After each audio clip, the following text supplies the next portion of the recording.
Oh, what's this? A new year? A new episode of the Yarn Wall? What, were we on vacation? Hell no! We don't take breaks. We're here every week to bring you quote-unquote quality entertainment. What level of quality? Well, that just depends on how low your standards are. Jason and I are dedicated to bring you nonsensical and witty banter to your earholes as we scour through the Internet Movie Database, connecting legendary actors to the strangest of movies and celebrating their careers. Remember, please like, share, and subscribe. But also, if you can spare a dime, head on over to our Patreon and buy us a beer. We're some thirsty bitches around here. Anyway, enough with all that. Cue the music.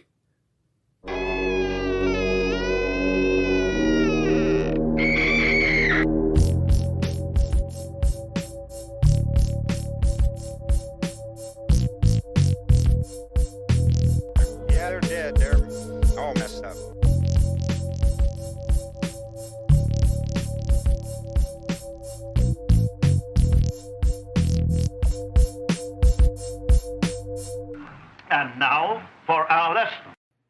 Now, I don't think we're going to be good today. Why do you say that? I think this happens every time we come off of a movie marathon. Yeah. You know, we get I do feel a little weird. Disjointed. That's disjointed means where all of your joints are like poking out at weird angles, right? Sure. I don't know what that word means. I don't think. Well, you can look it up, but that would have to take over one of your many tabs on your computer. Yes, I'm not going to look it up. Okay. I'm not going to lie. Since you kept me going, I mean, granted, I worked on this last night as well to get our next show, our next movie. And to get the deep dive today, I had like 6 people. Yeah. And I have still not settled on one. So we're just going to find out live. Yeah. Or I'm going to go ahead and just touch base with all of them. And somewhere in the middle, you'll say that I had a deep dive. Yeah, I see what you mean. Mine's kind of like that too. But it's something that has to be done. So, yep. All right. Well, let's say, hey, Happy New Year, motherfuckers. Oh wait. Whoa. Let me calm down a little bit. Happy New Year, mother truckers. Question mark? Is it? It is. Good. All right. This is going to be our first episode of 2021. Wow. Yeah. I hope we can top 2020. That was just a great year just to relax and not worry about anything. Work on your paleness. Yeah. Well, yeah. Work on yourself. Check in with yourself. How am I doing? Oh, are you asking me to ask you how are you doing? No, you don't have to, but I mean, you can. Because I'm still working on me. I'm like, oh, I don't know. Yeah. Focus on you first. Yeah. I'm not sure what that lump is. Yeah. Is there one on the other side? That's where I'm at right now. Do I have another one of those on the left side? I do, but it's an inch away from they're not perfectly lined up. So is that weird? Mm-hmm. And is this because I'm disjointed? Right, exactly. I feel disjointed. I feel like one of those little skeletons that you push the button and it kind of falls apart. You know what I'm talking about? Yeah. Those simple toys we had back in the days. That's what I think of when I think of the word disjointed. All right. You just don't have any joints. Well, let's just say, one, thank you so much for making 2020 a barn burner of a year. And by that, I mean, it's still burning. We burned that barn a couple of weeks ago. It is ashes. They're actually still looking for us. I want to thank Alan Holtzman for a great interview. I'm sorry for the technical difficulties. I hope it comes out perfect for you. we're looking forward to possibly touching base with him again in the near distant future. And we just came off of a movie marathon of Christmas Carnage, which that was fun and enlightening. And dare I say festive? I think you just did. So technically you said it. All right. Yeah, it was pretty festive. And now we've got to wrap up with a freaking yarn wall from Eyes of Fire that seems so long ago. Oh, my God. Man. That does seem like a long time ago. What was that movie about again? Somebody was getting like, what do you get in your eyeballs?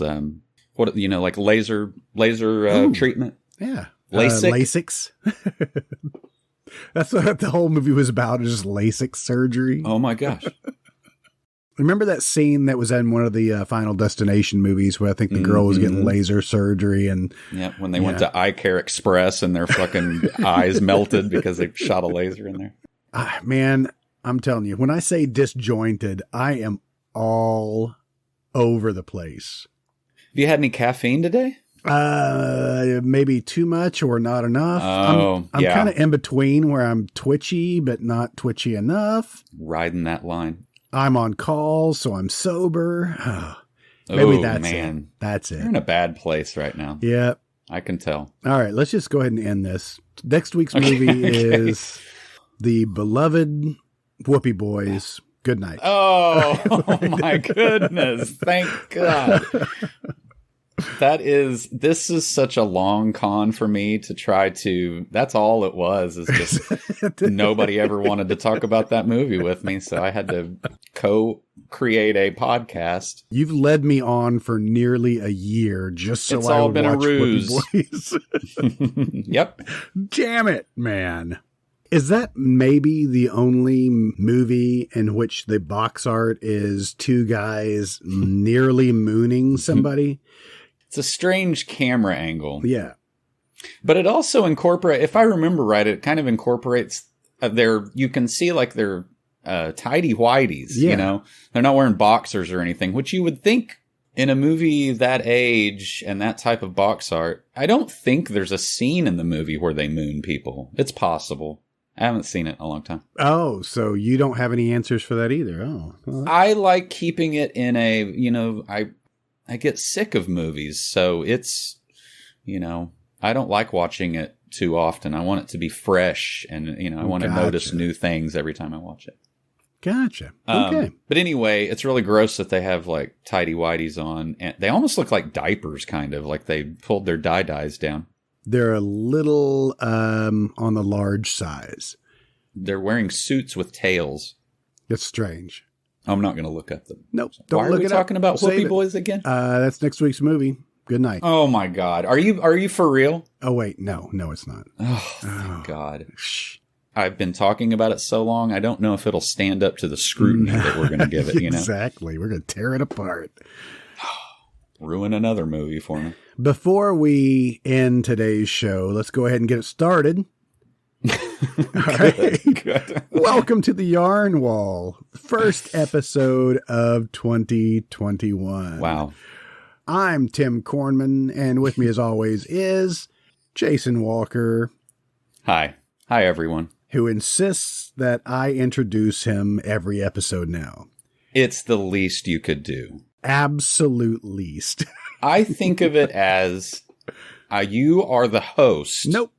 I took that out of my name. Took that out of my title. Well, so we're just two co-hosts? Yeah. I got tired of saying co-host or co-hosts. Yeah. You say it weird. That's why I quit. You say it like it's an Italian word or something. It's just got a hyphen in it. Oh, I touched on some Italians today. Ooh. No. Oh, believe me, we're basically going to Italy later. No. In my little segment. I had 3 different movies that I was trying to make a yarn to. Uh-huh. And I think I was texting you last night and said, what would you rather do? And what did I say? I don't remember this text. I don't even. I don't even. I think remember. you thought you were going to, and you didn't. No, I said a prison movie. Oh, I see. That's right, or a high school gang movie, gangbanger. Oh, I see. Yeah, gang. Sure. Or a demon witch type movie. What you actually said, since I'm looking at the text, is and possibly satanic. Okay. You should have put a question mark there. Oh, punctuation on texts does not exist. And of course, for me, I said I like possibly satanic. Okay. If I had to pick from those three. That's just... All right. Well, I will probably take you through all three of those yarns to see what you missed. How's cool. that? So we'll go to high school. Mm-hmm. We'll go to like a girl's dorm, and then we'll go to hell. Yeah. A girl's dorm. I said prison. Oh, I'm sorry. Okay. Well, those movies, there's a lot of crossover. Yeah. You know what I mean? Well, let's get through Eyes of Fire real quick, because I got a couple of things that I wanted to You've been thinking about for the last month? Yes. I've got to get this off my chest now. Okay. Eyes of Fire, starring Dennis Lipscomb. Yeah. Which I did not look his history up. Those words together are weird. It's horrible. We got to this movie from Fran Ryan. We talked about her cinematography, her filmography. Yes, she was the cinematographer. She was a cameraman. She seems like the type that might just be like, well, I can shoot it better than that. Hold my bonnet. She's like a Shakespearean she's like a stage actor. That was the version of Hold My Beer back in colonial times, is Hold My Bonnet. Yep, exactly. Rob Paulson, we talked about him because of his prolific and extensive voiceover career. Yes. Yep. Carrie Sherman, who has very little under her belt, but I did look at her because of Satan's Cheerleaders. Yeah. And we talked about that briefly, but that is written and directed by Graydon Clark. Oh, which, hey, by the way, I just friended on Facebook. Oh, no, you've betrayed me. Well, looking for my next director. Huh? Graydon, if you're listening, hey, we need another person to talk to for our interview series. That would be amazing. For the last minute, I've been reeling my fake imaginary fishing rod, by the way. Mm-hmm. That's what you've been doing? Yeah. I was. Did you catch anything? Nope. Fishing for a Graydon. If we got him on the phone, I think the first thing I would ask him is, why the hell kind of a name is Graydon? What was your parents thinking? That has to be like I don't know what that is. But then I started looking at Will Hare, because we talked about him being Pa Peabody in Back to the Future. Mm-hmm. And I just watched, he's Grandpa in Silent Night, Deadly Night. Yeah. And I watched the trailer for that just earlier, just so I could laugh. And it is good. It's fun. Yeah. I also just watched the trailer for Enter the Ninja, in which he plays Dollars. What? Yeah. And you get to see him actually get his throat slit in the trailer for Enter the Ninja. Cool. Now, I have seen Enter the Ninja several times, but I think the last time I was probably 13, 14. Ooh, man, I can't wait until we do a ninja movie. All right. Well, next week's movie is Enter the Ninja. There, we're done. Why are you just saying everything that I... It's just trying to make you happy, Jason. Well, Happy New Year. I didn't get you a Christmas gift. My gift to you is doing every movie that you ever dreamed of. How about that? That sounds fucking great. Have you looked at Enter the Ninja? I was reading through today, and we are going to be talking about this for the next 10 minutes. Okay. Okay, so there's a lot of movies like this. Like Ninja 3, The Domination is kind of like that, where... I can't remember this guy's name that makes all these. I don't know if Godfrey Ho made these. Oh, no, it's the Canon guys. Yes, that's right. Golem Globus. Yeah, Menahem Golan was the director. Mm-hmm. Which it says here in the trivia for Enter the Ninja that Golem, he fired the director. Emmett Alston was the original film's director.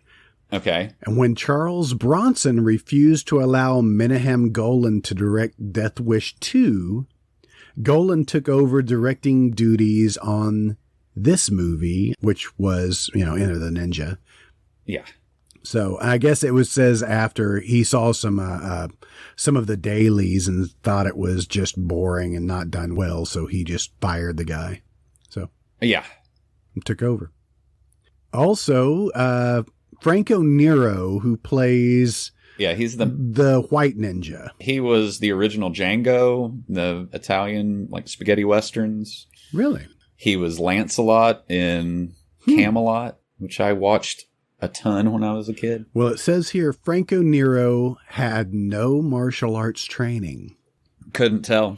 So he was doubled by writer and fight choreographer Mike Stone for the fight sequences. Interesting.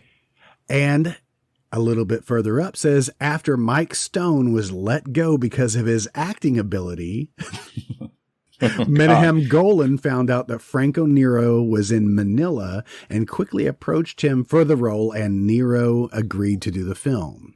Stone stayed on the film as Nero's stunt double, and he's the one that did the fight sequences. So basically, Golan came in and said, you suck.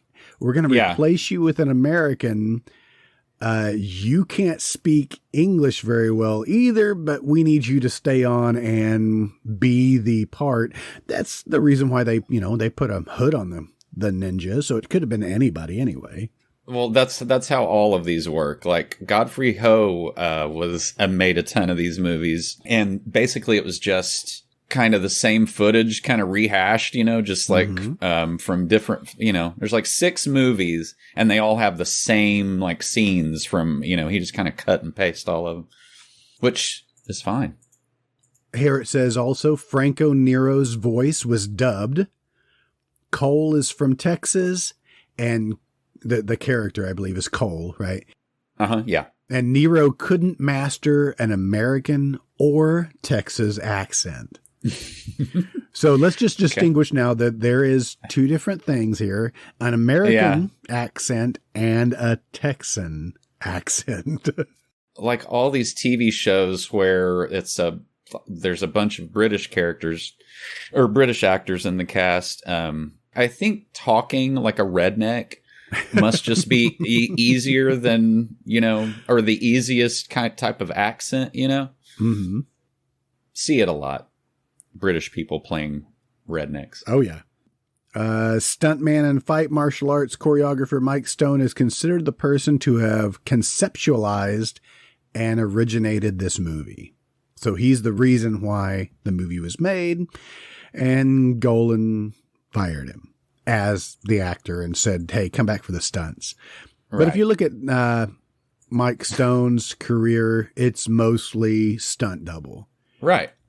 He did the stunts for Jay and Silent Bob Strike Back because that is a stunt heavy film. You got nothing out of that. I am here. I am listening. He also did the stunts for, he did a lot of the ninja stuff. So we had Circle of Iron. Dude, that movie, I have watched that not too long ago. I think I was looking at a bunch of John Carradine stuff. And that's a bad movie. It's so bad. To have Christopher Lee and Roddy McDowall, Eli Wallach, Anthony DeLongis, or Tony the Long Dick. Tony. Hey. Now wait a minute. Am I not thinking of the same movie? This is Circle of Iron, and I thought it was more of a sword and sandal movie, but I guess it's martial arts. A young martial artist embarks on an adventure encountering other martial artists in a battle until one day he meets an aging blind man who will show him the true meaning of martial arts and life. That is the movie. I just completely forgot. There's so much. I'm sorry, I said John Carradine earlier. That's his dad. David Carradine is the one that's in this. But is that not the same plot as The Master? This one is more. This is more like a fantasy. Oh, okay, so that's what I thought. I mean, I don't even know if you're supposed to know like what world this happens on. That's how much there's just like people walking around in the desert and getting all like sweaty, and the main character, Cord, played by Jeff Cooper, I do not even know how to describe what's happening on the screen in that movie, because he is not a good fighter. He's not a good fake fighter either. I'm going to die if I find out in his stuff that he's like a, black belt or something, because the fights in that are very lame. If you look at the picture 4 of 40, I can't wait. So David Carradine's supposed to be the blind man, but I really think he's just a little drunk and he has a wonky eye. Yes. He's making it do that himself. He has such like eye control that he can go completely wall-eyed whenever it's called for. That picture too, that guy's looking at him like, how is he doing that? Yeah. And that is very unsettling.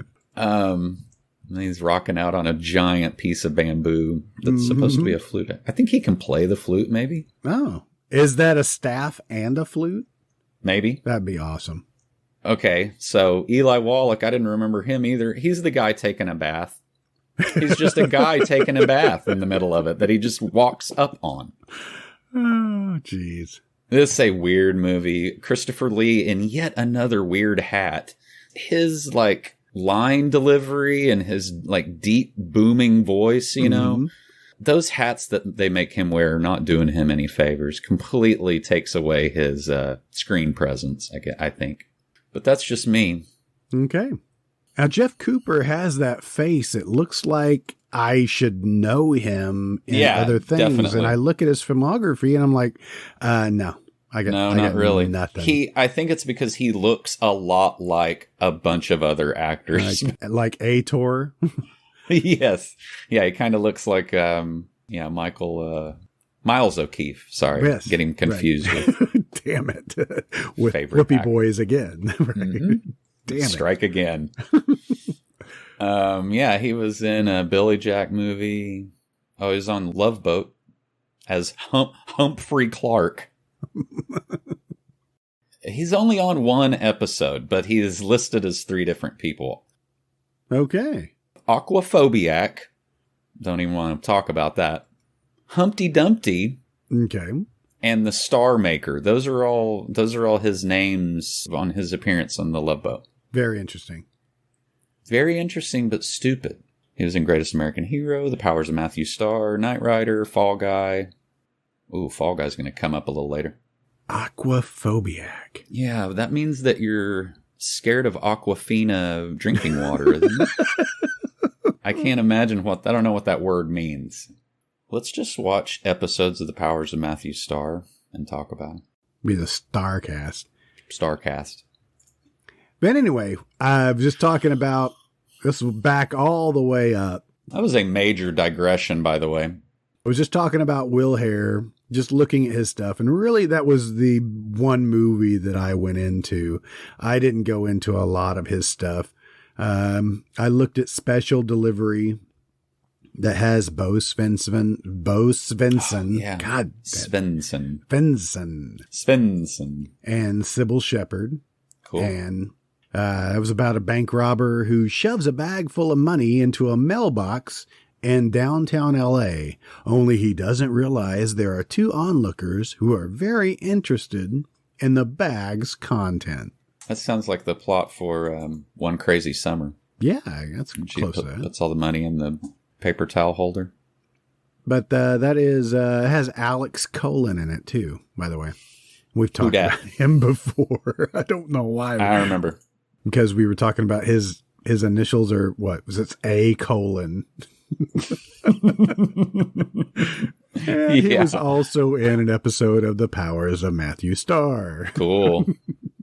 Just looking at Will Hare His death scene is awesome.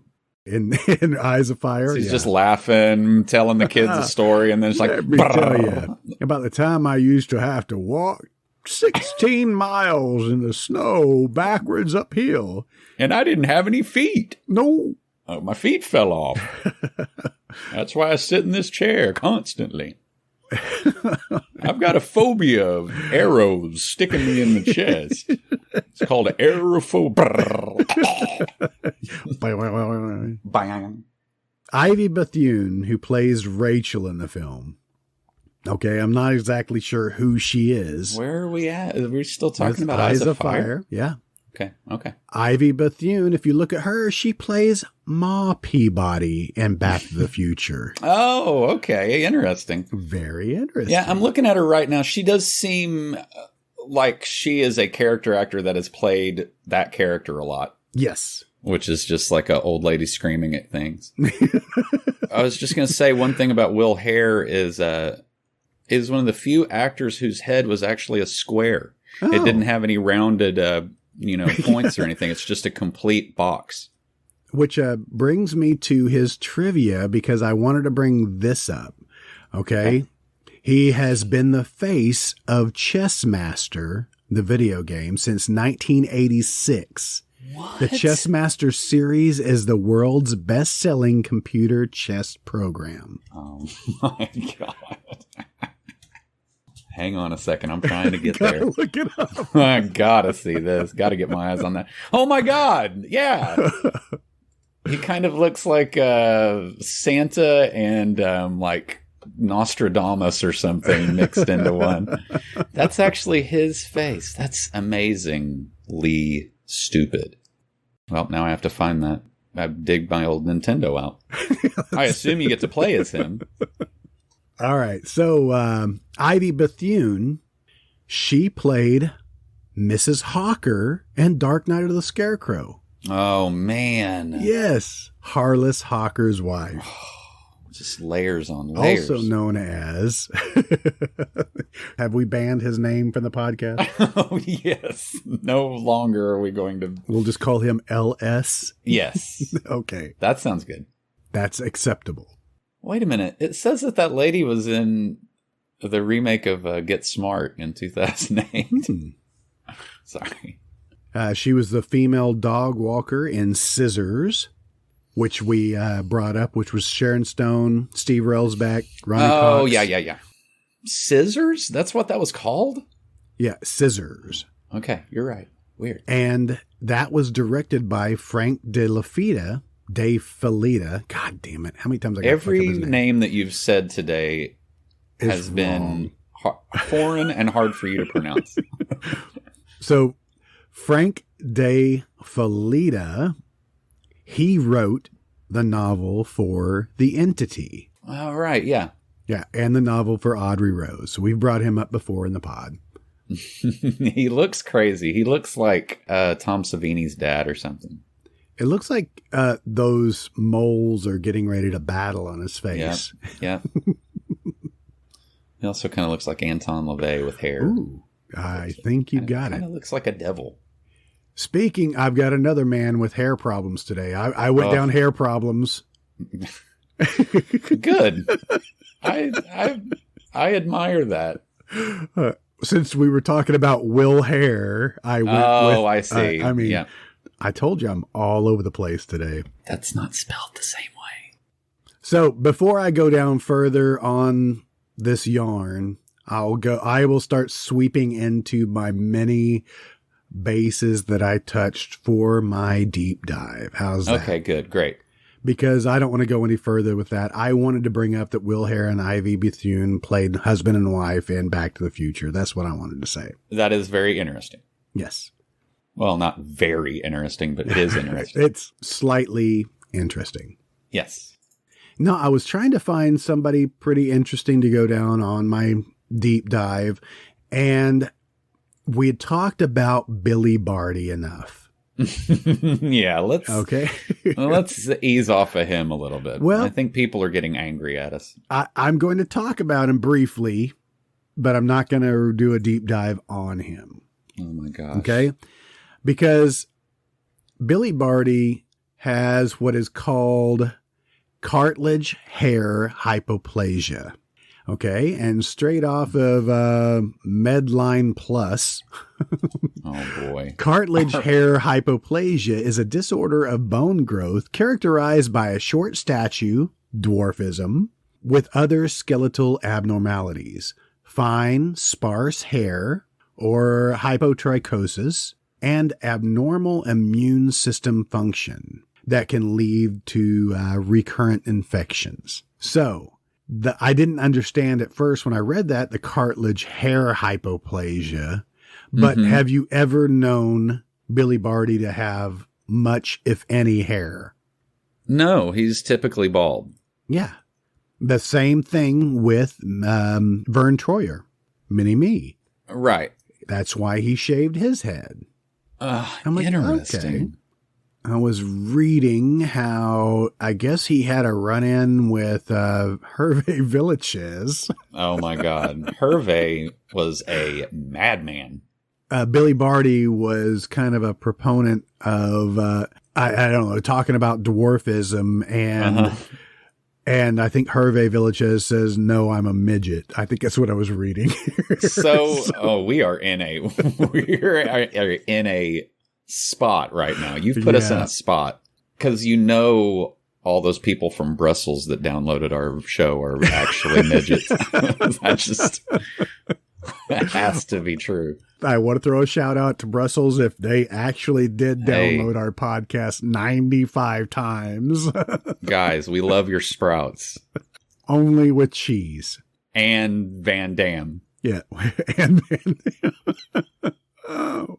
So Billy Barty was a noted crusader for the greater public knowledge and social acceptance of dwarfs, and was angered at his contemporary with similar condition Hervé Villachez for hampering his efforts by publicly insisting that he, Villachez, was a midget instead. So he's like fighting for midget rights. Yeah. Right? Or dwarfism, dwarf rights. Okay, so it's all just a mix-up about how they identify themselves. Yeah, but really it's like, hey, we're fighting the same battle, guys. Right. Come on. I just think Hervé was kind of a dick. Maybe so. All the stuff I've read about him, he's a very tragic figure because he was like whatever type of dwarfism or whatever he had, it was like extremely painful, I think. And, well, that's what they say. Yeah, it's horribly painful. He was 2 inches taller than Billy Barty. He was friends with Mary Warnoff. Wow. I read that one time, too, and I was just like, okay. All the trivia about Mary Warnoff, who we are going to talk about in depth one of these days. We've got to get to... Obviously, we talked about her a little bit in Videodrome, but she's great in everything. Videodrome? I'm sorry. I was thinking about... Terrorvision. Terrorvision, sorry. There you go. Okay. I was looking at a lot of Videodrome stuff yesterday. So, Hervé Villachez committed suicide in North Hollywood, died of a self-inflicted gunshot wound. I can't talk today, so I apologize to everybody. I'm sober. I am not talking very well at all. I think you need another 50 cc's of caffeine stat. Yes, maybe so. Can you get that on a drip, please? Cold coffee drip. Ooh. Billy Barty, he was a professional wrestler. What? I did not know that. Also, he had an admirable college career in sports. He played both football, basketball, and plus ran 50 yards in 7.2 seconds. I want to see every I have a lot to say that I'm not going to because it would be bad. Can I get drunk and watch this on video?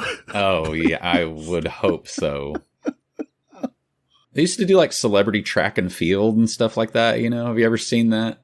No. Like Lou Ferrigno pick up a refrigerator and run like 100 yards with it or something.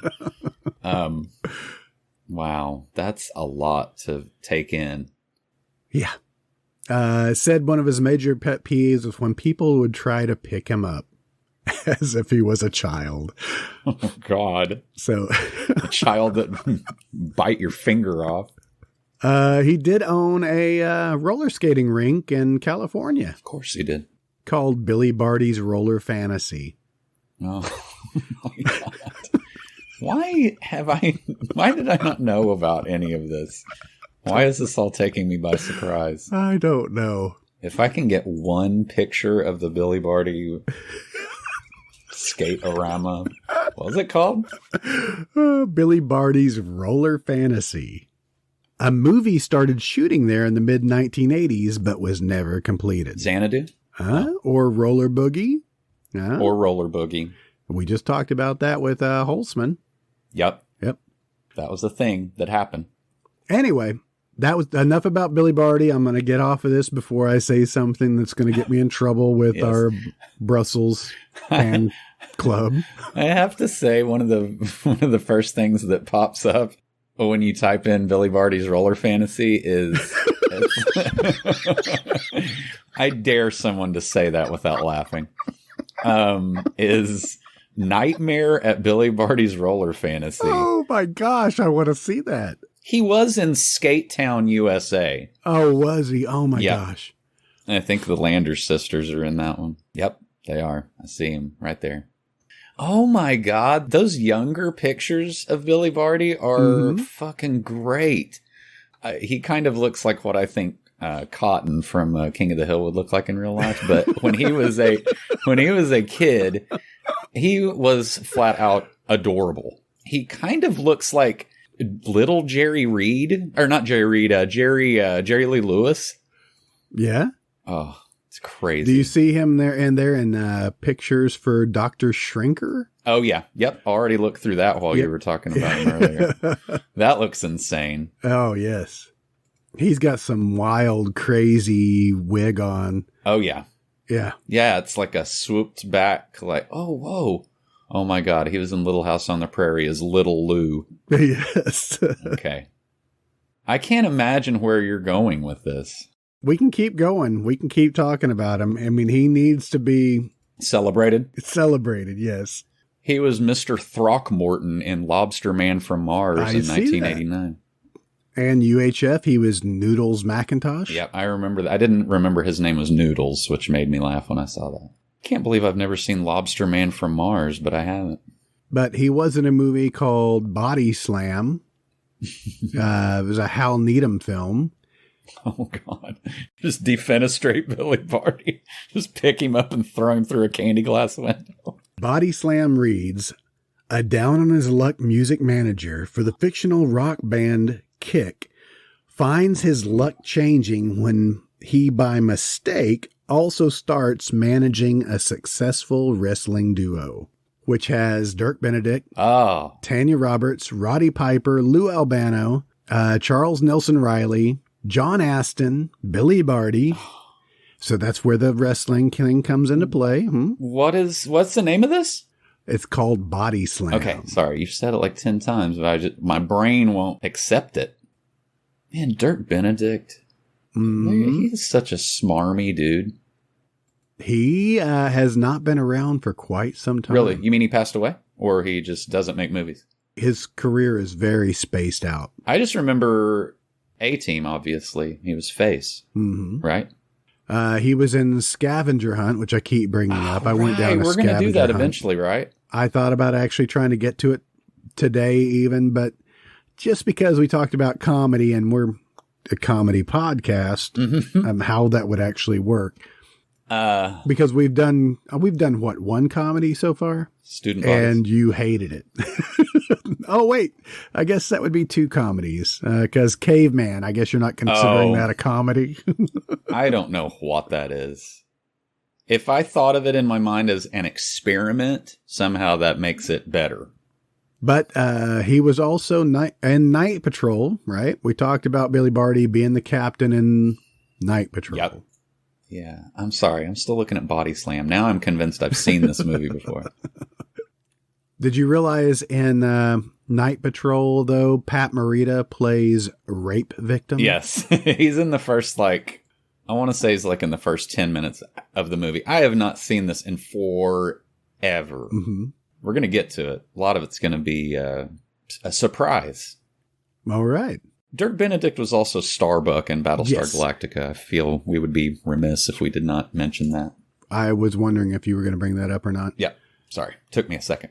I think I need to share some of this because you just brought up Skate Town, USA. Mm-hmm. A Skate Town, USA was written by Nick Castle, who was the Shape in Halloween. What? Oh, that's weird. You want to know something else weird? Sure. He directed The Last Starfighter. Nick Castle did? He wrote Escape from New York. Are you lost with me? He directed The Boy Who Could Fly. Wait a minute. We even talked about that. Yeah, I did not know that.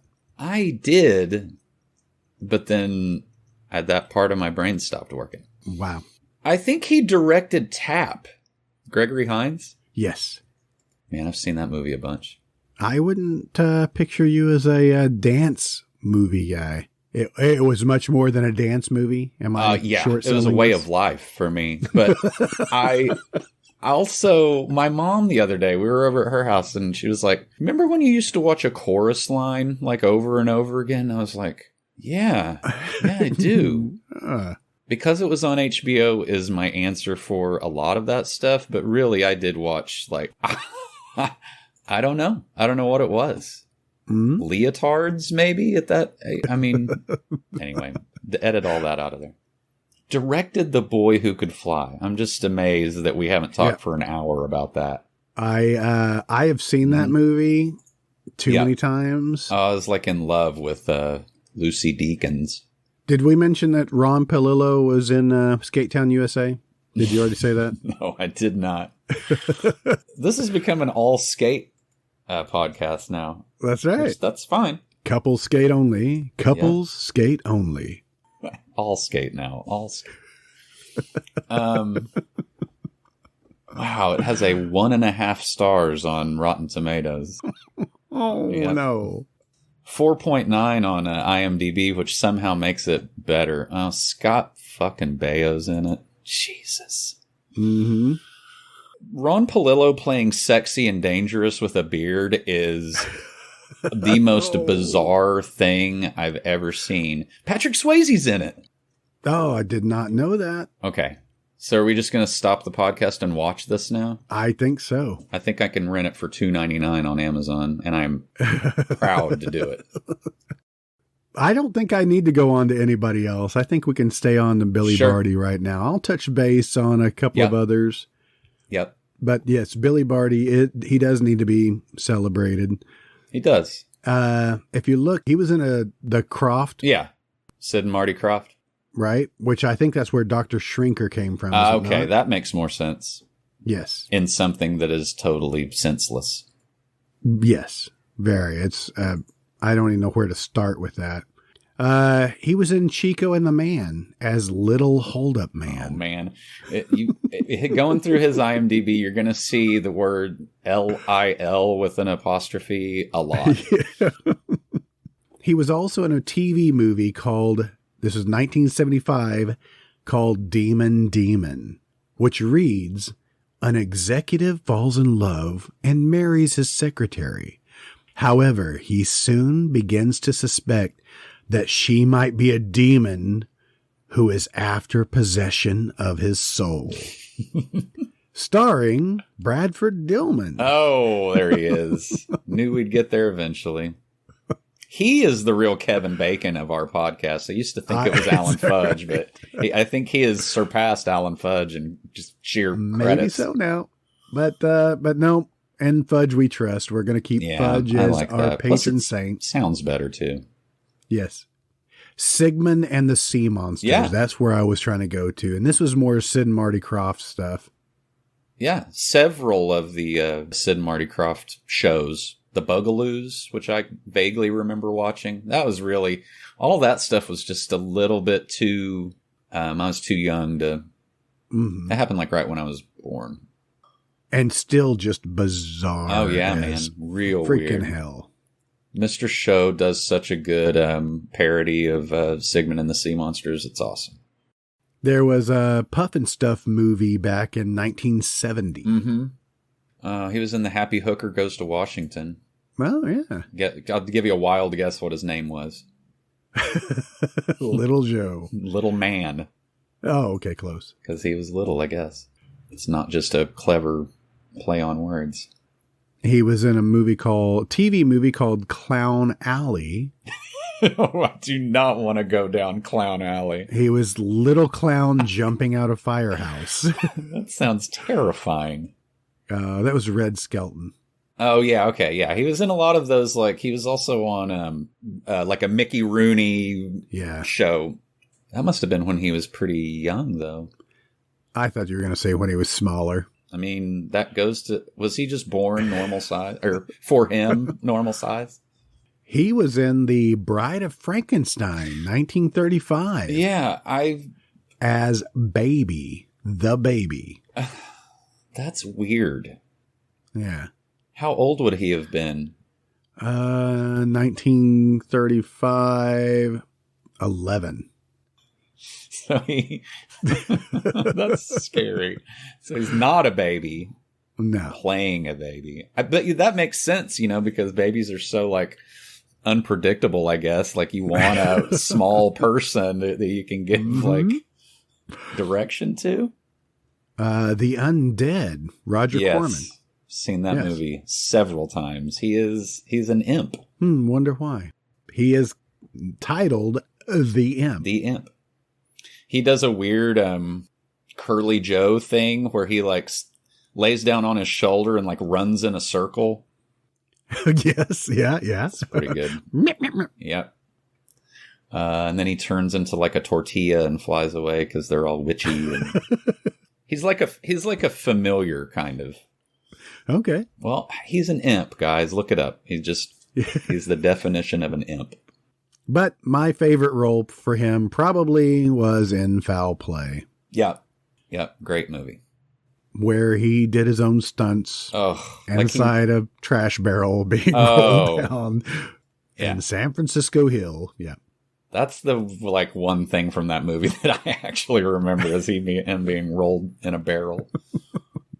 Man, I've seen that movie a bunch of times. I remember Foul Play as being, like, one of the first, like, VHS movies that I watched on a tape. I could see that.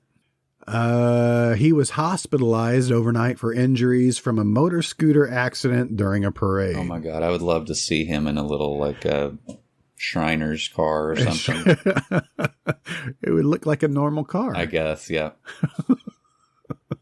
Can go 200 scale miles per hour, which is like 15 miles an hour or something. I'm sorry. I've heard the name Happy Hooker Goes to Washington, but I've never... Do you know what that is? No. Okay. Tell me. No, oh, you're done? That's it? I just wondered if it was...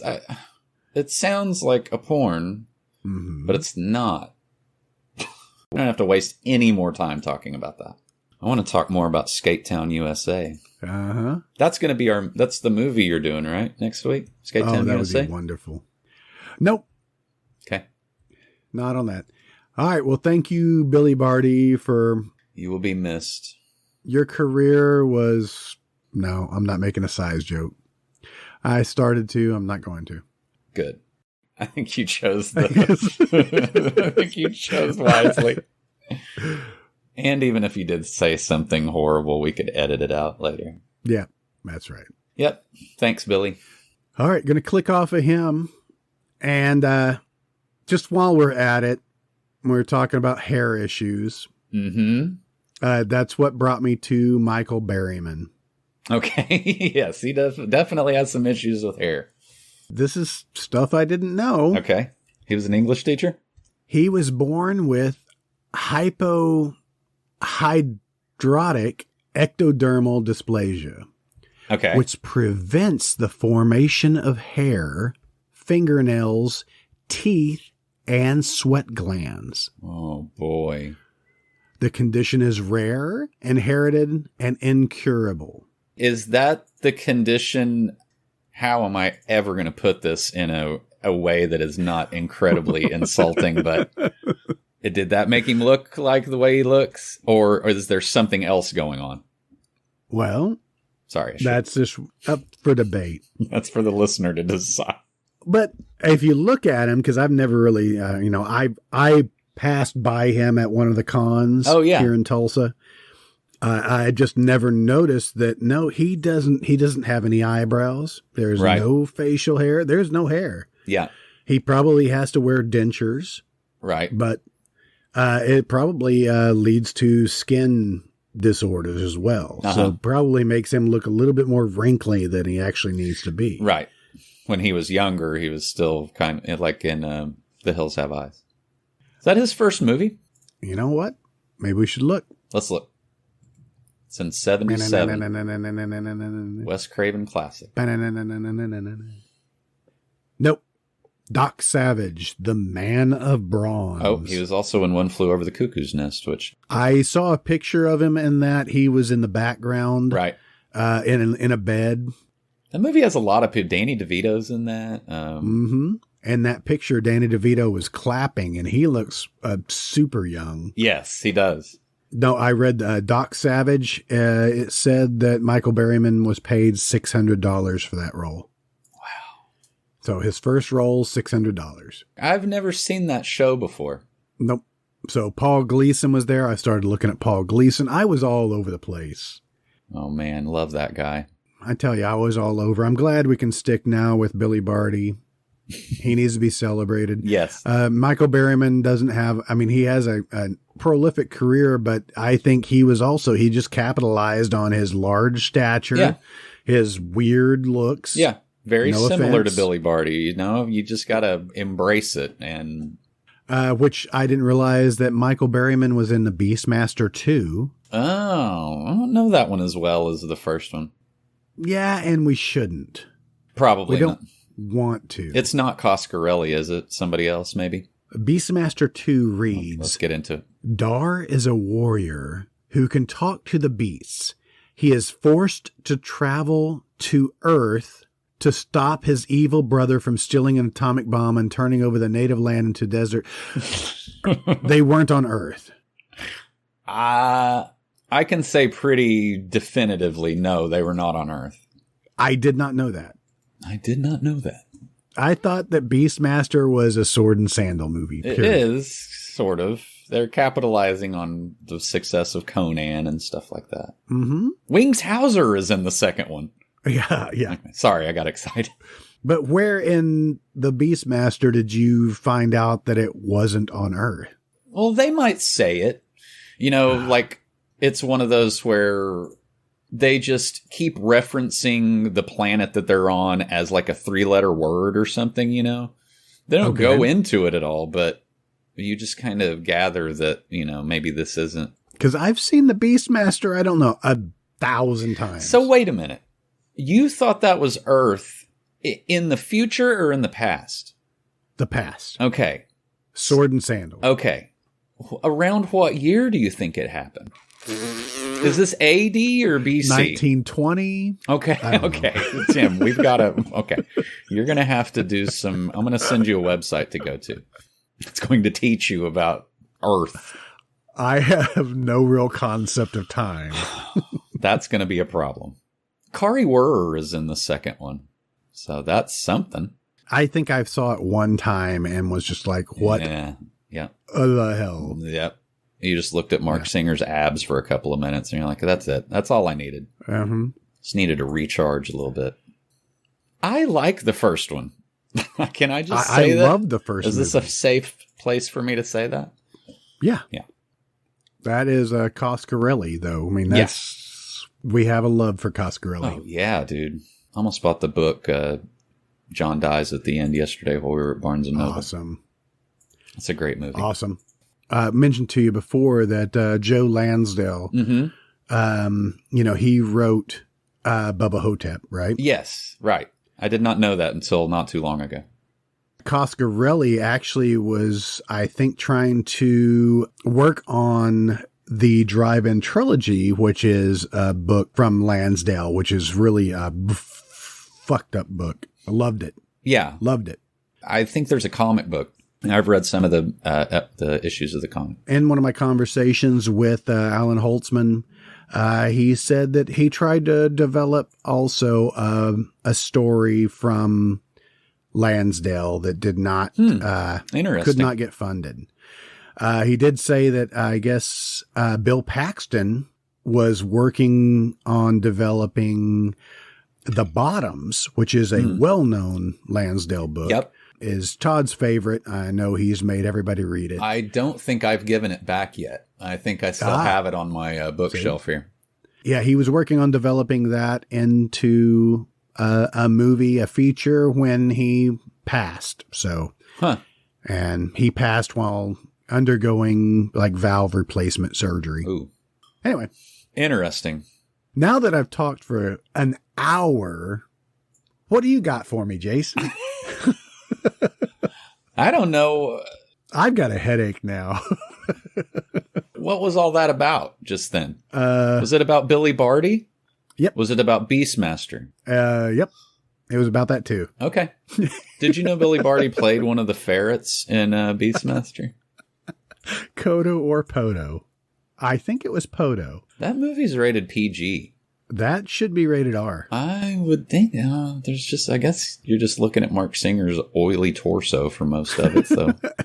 And ass cheeks. Well, we've talked about several shows that this guy that I want to talk about has been in and around. John Saxon passed away this last July. Mm-hmm. And we had been talking about him because of Battle Beyond the Stars, right? Which we haven't done yet, but we will eventually, right? Probably so. Yes. Also, he was in Black Christmas, but I think the reason that I started looking at his IMDb this last week is because I saw him in an episode of The $6 Million Man. But of course. I went down a long rabbit hole about $6 Million Man. He's like one of the main villains in that show. If you look up $6 Million Man on IMDb, the like guest stars, it just goes on and on and on. I can imagine. He was two different characters. Yeah, right. Nedlick. Nedlick. And The Return of Bigfoot, Part 1. Yeah, yes. That's the episode that was on, was Part 1.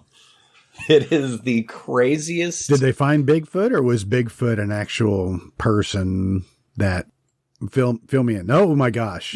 I clicked on it. That is one hairy suit. That's who the fuck is wearing that suit? So I've been home because I've been kind of out of work for the virus. So I found out that my wife's kind of routine in the morning really centers around her watching $6 Million Man and Bionic Woman, which comes on right afterwards. And so I've been home for the last couple of weeks, and I've been watching them with her, and they're the craziest thing that I've ever seen. According to IMDb, Ted Cassidy was Bigfoot. I saw that too. Who was Lurch in the original Addams Family. Lindsay Wagner's in that episode as well. Well, yeah, that's the Bionic Woman. Right. They're like doing it. Or do they make that noise when they're doing it? I mean, the mind boggles at what that's all about. I don't think we're going to be spared a modern version of this. Has there been a modern version? Have they remade $6 Million? They were making on something, yeah. I can't imagine that they didn't like turn it into a comedy or something. It was called The $6 Billion Man. I think that's what it was called. Right. I'm sorry. It says the $6 Billion Man is Mark Wahlberg.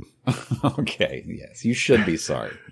I'm sorry. I'm sorry. I had to bring that's why I said, I mean, we all knew it was going to happen, but let's just concentrate on the 70s version for now. Yep. Let's go back to the 70s.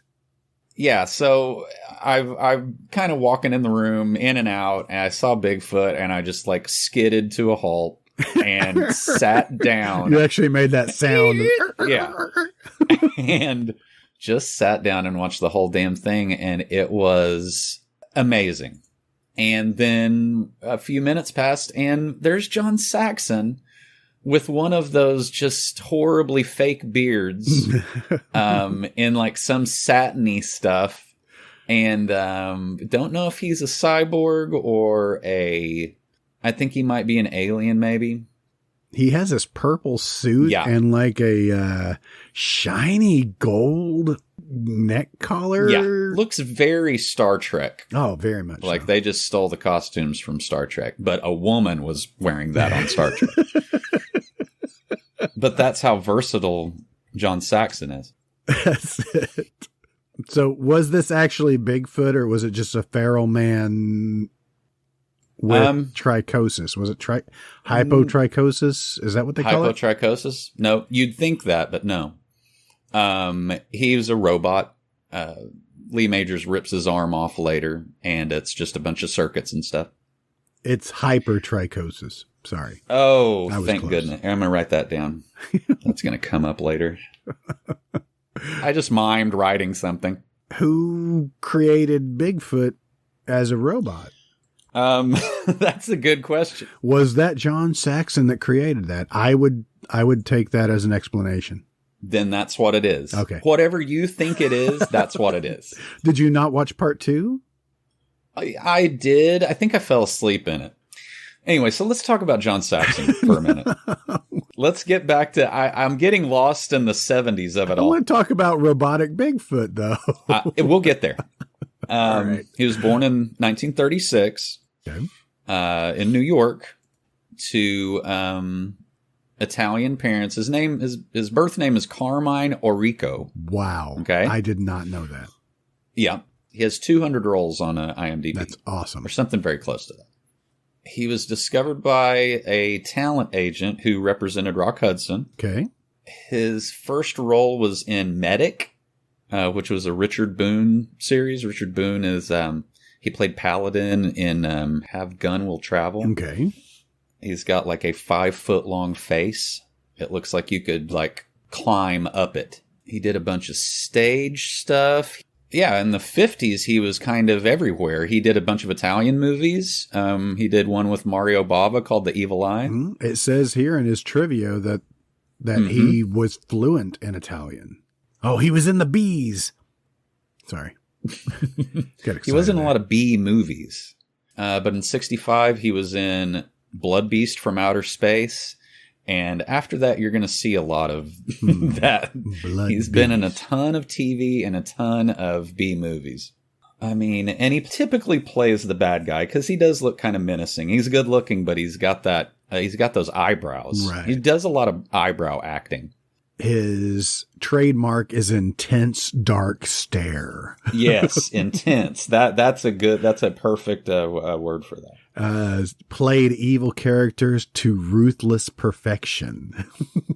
I could not have said it better myself. Pristine rows of sparkling white teeth. Yeah. He was in Enter the Dragon. Mm-hmm. Which he has a black belt. Yes, he has a black belt in karate and was fucking great in that movie.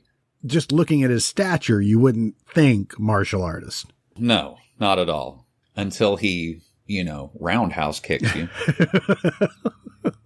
You believe me now, bitch? Yes. Was a celebrity player along with Betty White on the final week of the cult classic game show Whew. Spell that for me. WHEW exclamation point. I've never heard of that, but that sounds great. Whew. I mean, can we get some pictures? Oh, it's in black and white. Oh. Okay. We'll talk about that much later. But, now we're getting on to where we know him, which is, Enter the Dragon was probably first, but then he was a lieutenant in Black Christmas, right? One of our favorite movies, which we've talked about recently. Another reason why I figured we should talk about him, because he's just come up a lot recently. He either plays gangsters or cops, I think, for basically the rest of his career, or aliens. He was in a movie called Beyond Evil, which says an architect and his wife move into a colonial mansion where a demonic presence of the original owner's wife takes residence. Ooh. Interested. Although in the pictures you see there's Linda Day George with laser eyes. Yes. Laser beam eyes. Yep. Who is Linda George? Linda Day George. She was in Mission Impossible. She was in an episode of Wonder Woman.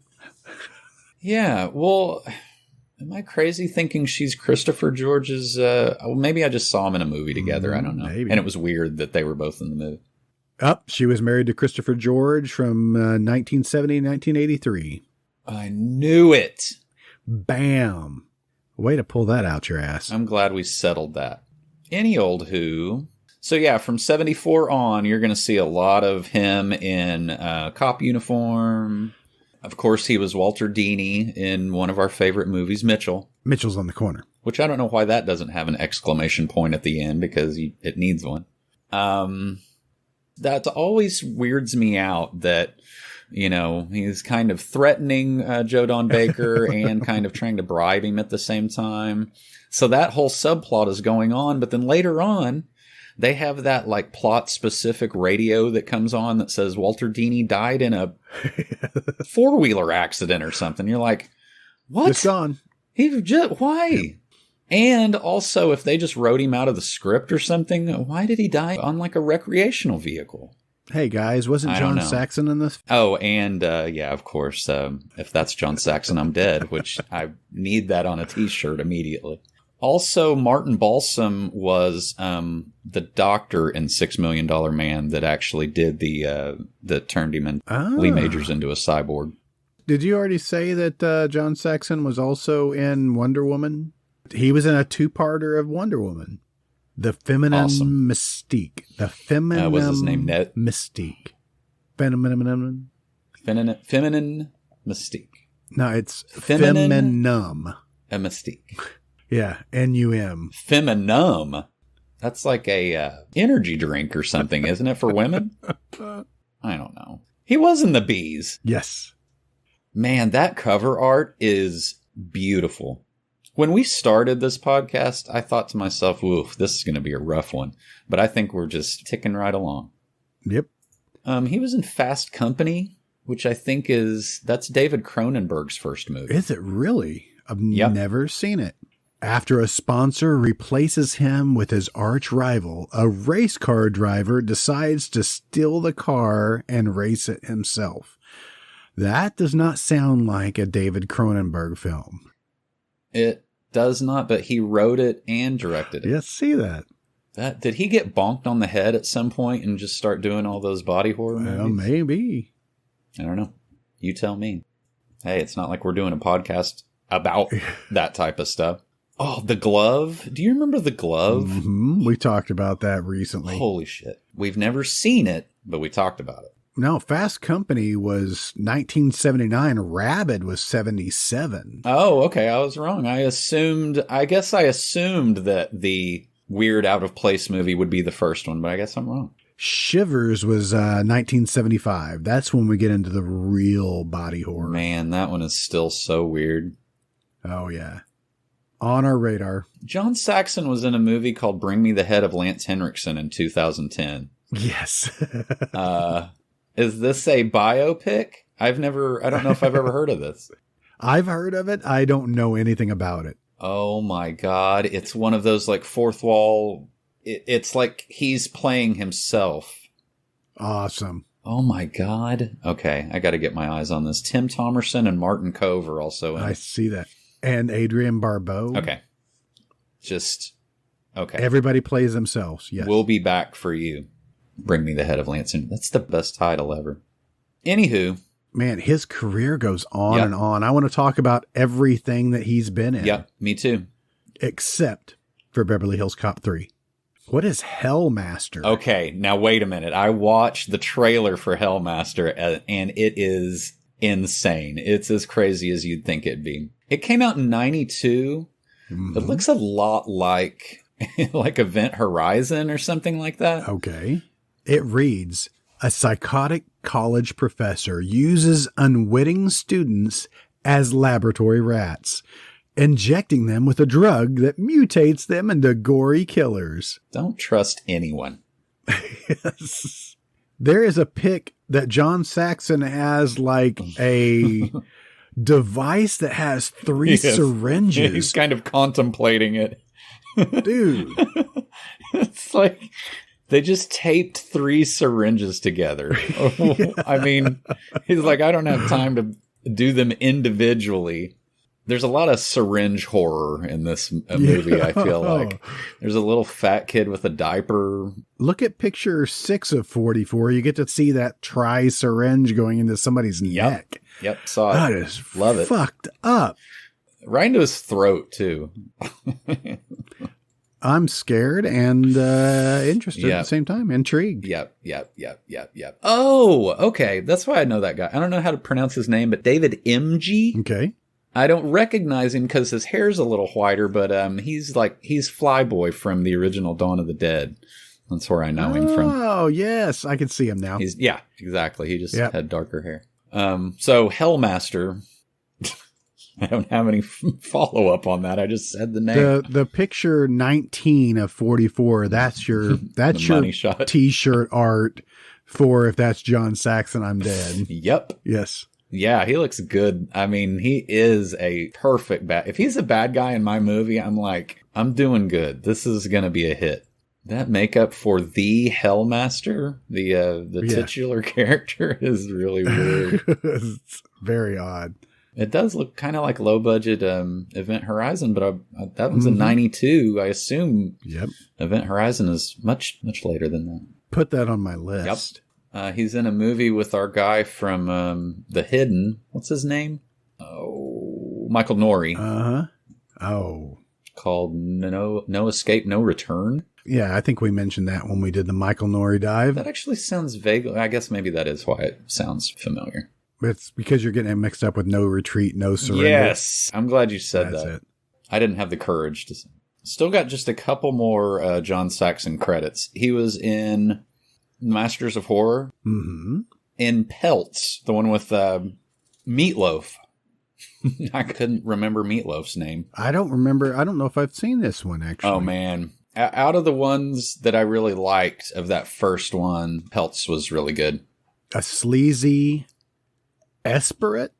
It says Esperate, not Desperate. I think that's a typo. A sleazy Esperate fur trader haunts a local strip club. Okay. That is not the story of that. Yeah, it just takes you to the overall, like, Masters of Horror. Okay, the story is confusing because Meatloaf is like a trapper, I think.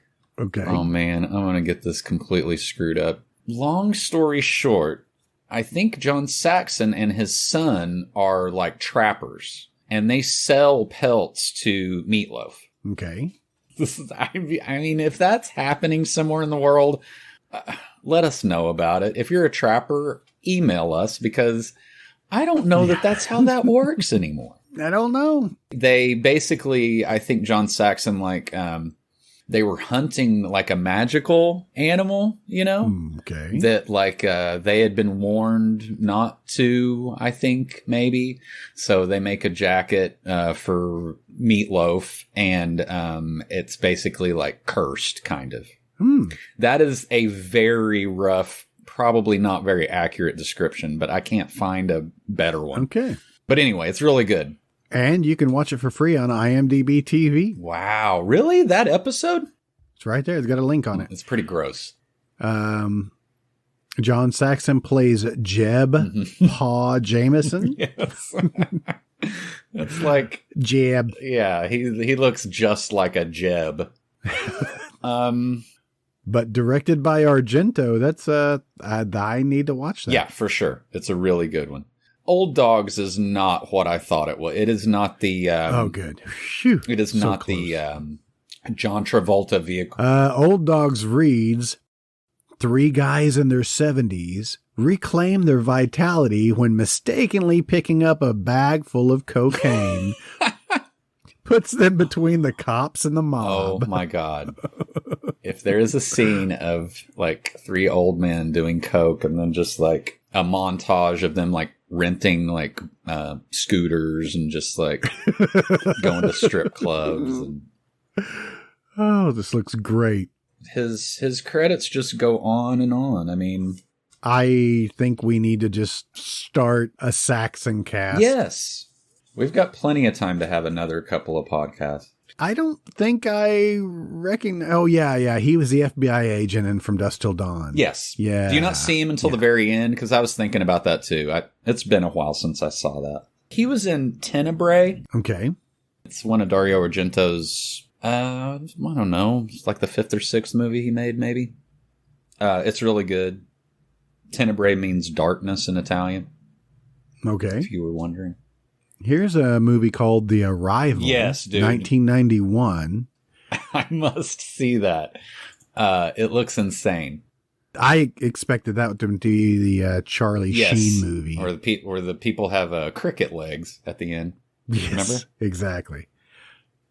This reads, an old man who has been near a fallen meteor starts to get younger and younger with a terrible thirst for blood. Yep. Isn't that always the way, though? And just got near it. He just got near it. It's not like he touched it like Stephen King. He was just around it. He knew of it. This is directed by David Schmoller.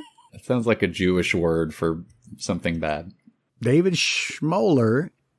He directed the original Puppet Master. I knew that there was a Puppet Master element to all of this. And he also directed Crawl Space and Tourist Trap. Klaus Kinski is the most terrifying actor ever. He is terrifying, just the look on his face. If you scroll down in the cast of Arrival, Stuart Gordon plays a biker. I don't know. Okay. Is he a friend of David Schmoller or I don't know. who knows? We might never know. But David Schmoller directing Tourist Trap. Yeah.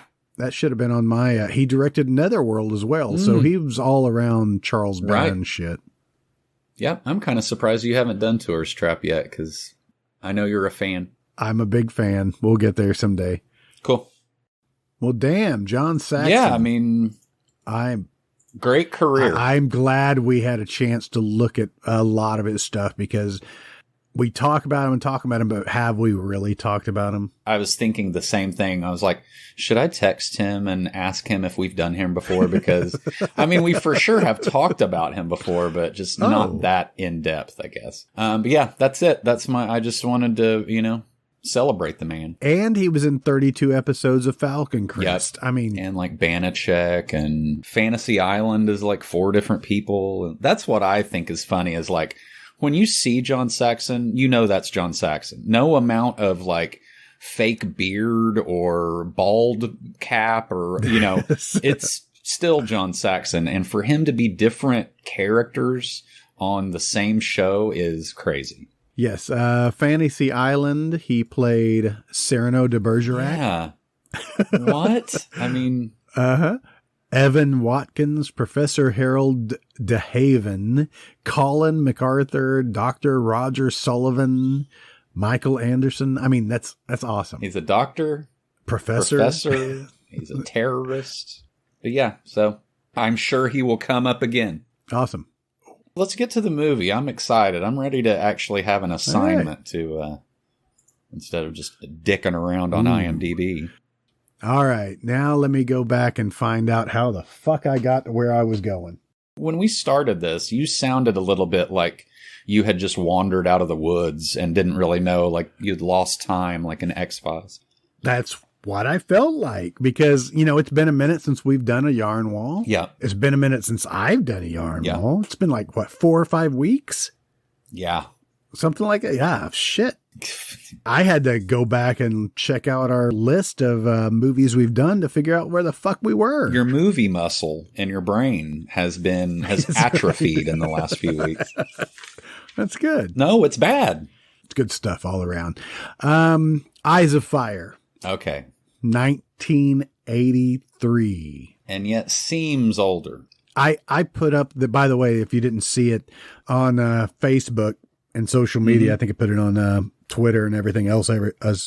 There's a GIF of when the little child wood nymph kind of jumps at Marion, and Marion smacks him with the gun, and the wood nymph climbs up real quick and jumps over the wall, and then runs out into the field, and Guy Boyd comes up and shoots him, and the kid explodes. Yeah, like there was. Remember when he was just filled with napalm? Yes, exactly. A giant explosion. And Dennis Lipscomb just kind of looks at him like, what? Did he just blow up that kid? I have watched that GIF 100 times. It's almost like Scanners where that guy's head explodes. It's just it's a very. It is entertaining. I don't know what happened there. But anyway, so speaking of Guy Boyd. Yep. That's where we started off with. So Guy Boyd played Marion. Guy Boyd has been around for a while. Yeah. Has 130 credits. Okay. His last movie was I'm Thinking of Ending Things, and he played the janitor. It was like a hit on Netflix when it came out. I have no idea what it's about, but... That's a Charlie Kaufman film. He was in Foxcatcher, which was like nominated for Best Picture, I think, the year that it came out. So, interesting. Yeah, very interesting. He was in Sharp Objects, which was like very popular TV show. He's been around for a little bit. I looked at The Dark Wind. Oh, man, I had a dark one. Oh, man. Right after breakfast. I don't know. Dark Wind was Lou Diamond Phillips. Okay. I remember this when it came out at the video store. Mm-hmm. I think it's one of those things that he was barely in it. Yeah. But his name's got top billing. Right. Okay, I see. I don't remember ever watching it. Yeah, Agent Johnson. Johnson. Could not be more vague than that. He was in Sister Act as a detective. Just wanted to. But he was also in Sister Island, which we thought was the sequel to Sister Act, yes. Where they become cannibals. Yes. We're still writing that. Still working on it. We've kind of hit a wall on it, really, but we'll finish it up. Hey, he was in one episode of Empty Nest. Oh, God. I probably have seen it a couple of times. Let's see. He was in Pacific Heights. Oh, yeah. Kind of like... that was Melanie Griffith, Matthew Modine, and Michael Keaton. Yeah, Michael Keaton's the bad guy. Oh, yeah. He's like a bad landlord. Well, no, he's the bad tenant. Because, Matthew Modine and Melanie Griffith, they're the landlords trying to renovate this old place. And he ends up infesting the place with roaches. And doesn't seem like the worst thing he could have done, but yeah, that's just more gross. He tears up the whole place, but yeah, he's very evil in it. Cool. But Guy Boyd plays a cop. Dan Hedaya plays a loan officer in there. I need to put Dan on my list of deep dives. We need to talk about Dan Hedaya Writing more. Him down too. I'm pretty sure that Dan Hedaya could be mistaken for Bigfoot. Oh, he's so hairy. He's hirsute. So hairy. Yep. Love him, though. Gotta love him. He played Nixon in, it's just called Dick. Yeah. Michelle Williams. Yeah. Guy Boyd, we talked about him. He's been in Lucas. He was in The Jagged Edge with Jeff Bridges and Glenn Close. We're doing Lucas at some point. The Jagged Edge, let's see. A wealthy woman is murdered at her beach house. The husband is allegedly knocked out first, and he inherits all. He has a female ex-criminal prosecutor represent him in court. That's a horrible, horrible synopsis. Yeah, none of that is... I thought that was the one with Jeff... Yeah, that's Jeff Bridges. I think he's like just an evil guy who killed his wife, something like that. Cool. Lance Henriksen's in it. Peter Coyote. James Karen. Wow. Yeah. I just can't even find it. What are we talking about again? Which one? That is Jagged Edge. Oh, yeah. What year is that? 1985. There it is. Boom. He was also in Target in 1985, which was Gene Hackman and Matt Dillon. Oh, yeah. I don't necessarily remember that movie. I don't remember it, but I know I've seen it. But if you look down a little bit further, Tank. Oh. Flashpoint. We talked about Flashpoint, but where is it? I just passed it. The Ewok Adventure. Whoa. He plays Jeremit. What? So Guy Boyd is actually, he's in the top 5 characters. So, he's... Weird. Yep. Ewok Adventure. Very strange. 1981, he was in Ghost Story. Oh, okay. And we've talked about Ghost Story time and time again because I loved Ghost Story. No, wait a minute. Is that the one with like Fred Astaire and... Yes. Fred Astaire, Alice Krige, John Houseman. Yes. And they're all kind of like old British dudes sitting around and telling ghost stories. I was really hoping you'd pull out your John Houseman. It was in a commercial that everybody had a John Houseman. Oh, it was in Scrooged too. Yes. So Craig Wasson. We kept talking about Craig Wasson. Oh, man. Scroll back up a little bit. He was in Streamers. So Guy Boyd was in Streamers, and I used this one to try to get somewhere because that also has Matthew Modine. And that was a Robert Altman film, so it has everybody in it. But I couldn't find my way around to... I went down so many rabbit holes. I chased George DeZunza again. Yeah. Zunza. Yeah, he's the first person you see when you click on Streamers. So George Zunza's first film is called Massage Parlor Murders. I don't like the way you said that. 1973. Okay. This has Sandra Peabody, which I looked at her because she was in Last House on the Left. Okay. She was also in a movie called Legacy of Satan.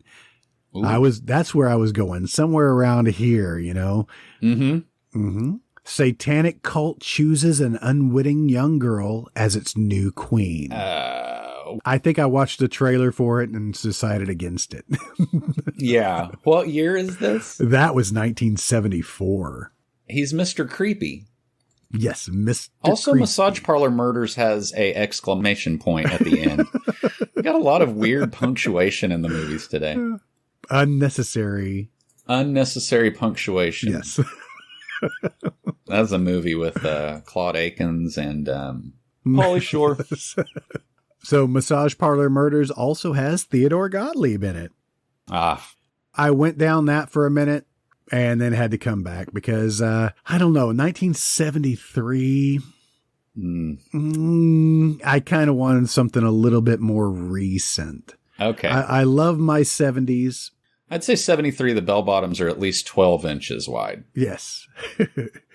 So George Zunza was also in The Happy Hooker. So you already talked about The Happy Hooker Goes to Washington. Yeah. This is before she went to Washington. Yes. That's when she was just happy. Just happy. Yep. He played Chet. Chet. So back out of George Zunza because we're not going down him. But I looked at Bill Allen. Oh, hey, also George Zunza is the woman's husband in Salem's Lot that catches her cheating and sticks the gun in that guy's mouth. Very interesting. We just watched that not too long ago. Well, in Streamers here, you also have, I was going to touch base on Paul Lazar. Mm-hmm. He's the guy with the weird eyes in Silence of the Lambs. Okay. He was one of the entomologists. Yes. Yes. Right. Haven't we talked about him before? We have. Yeah, I thought we have. Because we were getting him mixed up with Tracy Walter. Okay, right. Who was the guy from Repo Man. Correct. Dag is also in this, David Alan Grier. Yes. Just calling him Dag now. I love him. I love Dag. So I was looking at Bill Allen in Streamers here. And just because he had an interesting career that started off in the 70s, but it took me all the way down to 77 looking at Night Kill. Okay. I do not recognize him right off the... I still don't recognize him. He's in a bunch of stuff, But Night Kill, I watched the trailer for this and I was really close to this one. Night Kill is 1980, Robert Mitchum, Mike Connors, Sybil Danning, Ooh, Fritz Weaver, Ooh. So, and I watched the trailer for that. I'm still really interested in seeing it, but I decided against it, even though I just started to look at Sybil Danny's career after that, you know. You're just teasing us at this point. I am. I told you I was all over the place, and I wanted to explain how I got to the High School Gangbanger movie. Okay. What was the other one? The prison movie. Right. Which I'm still not sure how I got to the prison movie. I'm going to have to backtrack a little bit. I'm not sure how. We just talked about it. I didn't tell you which one it was. No, that's true. But we have actually brought it up before. Okay. Are we going to do the children? At some point, I think we should do the children. Because that popped up too. I caught part of Cujo the other night, and I told you I was going to talk a little bit about D. Wallace Stone. Yes. The great D. Wallace Stone. I caught a little bit of Cujo the other night. Mm-hmm. That was just a good movie. She's amazing in that. I was 11 when that came out. God, it's rough stuff. And I watched it at the theater. It's a depressing movie. Kind of young to be seeing that at the theater. And I remember having nightmares. Yes. I think my dad came in to my room and said something like, "We are never going to see another horror movie if you don't grow up." And I was 11. Hold it together, kid. Yeah, that's not one for the little ones. I didn't realize I was 11, but that stuck with me. And I'm glad I was 11 and not 16 when he said that. I have mine is probably Pet Sematary. I went and saw that at the theaters when I was a little too, Cujo makes you feel a little better when you see the guy in the Cujo costume. Mm-hmm. Yeah. You know what I mean? Yeah. That's a guy. Yes. That makes you feel a little better. Slightly. Wish you had IMDb back then. Your dad could have been like, "See, it's just a stunt man. Just a guy." Oh, I just realized that her son in that is the little kid from Who's the Boss. They Yes. Danny Pintero. Yeah. Pintero? Was he always on that, or did they add a kid when ratings were down or something? It seems like they did that a lot. Just throw another kid in there. You'll have to look that up. Take me down that road later. Well, I'm not going to. Okay. All right. Well, I'm just going to jump around a little bit just because I'm not sure how I got here. You haven't been jumping around this entire time? Oh, right. Good point. You're going to continue jumping around. Somehow I got to Deborah Foreman. Because you love Deborah Foreman too. I do. And I watched the trailer for Grizzly 2. Okay, yes. It's slated to be released in January. Yes, with Christopher George. And the trailer looks awesome. Somehow I ended up on 315, The Moment of Truth, which stars Adam Baldwin. There is a Renee Auberjonois in there. Oh, love to see it. And Ed Lauder's in there, who was Cujo's dad in Cujo. Right. Cujo's dad. Right. What? We all know Cujo the dog had a human father. Man, that guy, we could talk for an hour about him because he's just another one of those guys that is literally the cop in everything. Oh, yeah. Everything. Unbelievable. 208 credits for Ed Lauder. Wow. But anyway, Deborah Foreman and Adam Baldwin, I watched the trailer for this and it looked pretty interesting. It looked well done. Violent crime is routine. Organized drug trade runs rampant in the face of powerless authority. I mean, they made it sound so well, but really it's just thug kids in a gang. And Adam Baldwin decides he has enough and he walks out of the gang and they come after him. What's the name of this? 315. That's the name of the movie? Moment of Truth. Exactly. Okay. A horrible title. It looks like here it says class of 89. Uh-huh. They were just playing on that same thing, but 315, I guess, was being when school let out. Yeah. But, Adam Baldwin is obviously in his mid-30s. Yeah, exactly. Okay. I was about to say, I've never seen him young before, but he is. Yeah. This was after My Bodyguard, which I keep bringing up My Bodyguard. Loved that movie. Looking at some of the background on this film, and I guess they filmed it with actual high school students. They paid them with T-shirts and pizza to be in this film. So you decided you didn't want to do a gang movie, so I nixed that one. Okay, you're blaming this all on me. But my prison movie also had Deborah Foreman. Okay. And I was looking at Destroyer. Oh. Yes. Lila Zato, Clayton Rohner. Yes. Okay, so it's Lyle Alzado on the cover with a... whatever, a jackhammer. Yeah, jackhammer. Or whatever the fuck it is. Yep. But he is absolutely huge. Yeah, he is. He looks terrifying. So I was looking at this for a prison movie. Okay. It looks great. We might have to come back after this. For sure. At some point. And I don't know. I was just on a Deborah Foreman kick. Yep. I love her. You decided you didn't want to do a prison movie. Mm-hmm. So let's back all the way out. Okay. Go to Guy Boyd again. Oh, that tab's been closed for forever. So Guy Boyd was in Body Double with Craig Wasson. Oh, okay. Dennis Franz, Barbara Crampton. I started going down Barbara Crampton's stuff because of this. Pick any of her movies. You know, oh my God, I wanted to. We will eventually, for sure, especially because of the Stuart Gordon, the whole Stuart Gordon-ness of it all.